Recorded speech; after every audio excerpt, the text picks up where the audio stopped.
the way there, but only 75% of those are valid. So really we're going to need, in terms of raw signatures, we need 14,000 at least. We're shooting for 14,000 to 15,000 in order to make sure that when we turn them in, they're all good, because we don't get a second shot. Once the Secretary of State gets the submission of signatures, if he finds there's not enough, he'll say, sorry, try again next time, and we can't supplement those signatures. So we have And we're still out for the ones we paid for. That's right. So we have to be sure that we're good when we turn them in. So that's what we're going for 14,000 to 15,000 this time. So we've still got a long way to go, but time is of the essence because these petitioners, they're motivated, they want to get paid.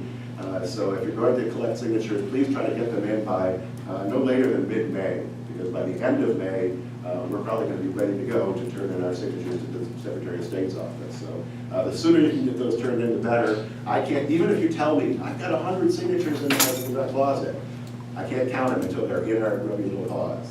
That's just the way it works.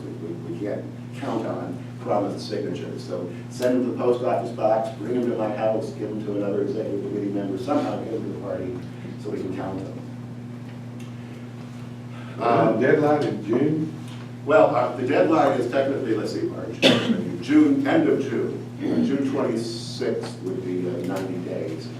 But as last year, we managed to finish in 9 weeks, and we turned our signatures in after that. We're probably going to be on a similar schedule this time. We should be ready to turn things in by the end of May, early June. There will be a new political party by July, and we can focus at that point on recruiting candidates and getting geared up toward the next election. Of course, that's the big drawback of our situation. We have to spend this whole initial several months after the last election just getting ourselves back on the ballot again, and then it's time to recruit candidates. Of course, no reason we can't be recruiting candidates now, but that's going to be the big push once we do finish this.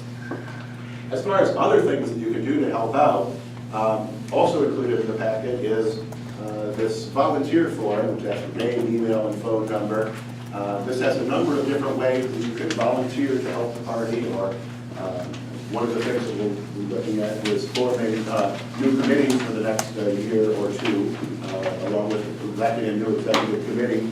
You'll have the bylaws committee, platform committee, an elections committee that's responsible for recruiting and supporting candidates, an events committee which helps plan events like this and other social and types of events, and a communications committee that usually the secretary takes the lead on that provides feedback on our public communications, press releases, things like that. So those are all committees you can get involved with. You can turn in this form, check off the committees you'd like to be involved with. We'll make the appointments shortly and try to get these committees up and running. Generally, the face-to-face meetings aren't all that frequent. We have Facebook groups where we can collaborate and compare notes and come up with ideas, with a few face-to-face meetings in there too. But those are the heart of where what happens within the Libertarian Party happens in these committees. Also, there are a number of volunteer things you can do. Of course, collect petition signatures. That's number one on the list right now.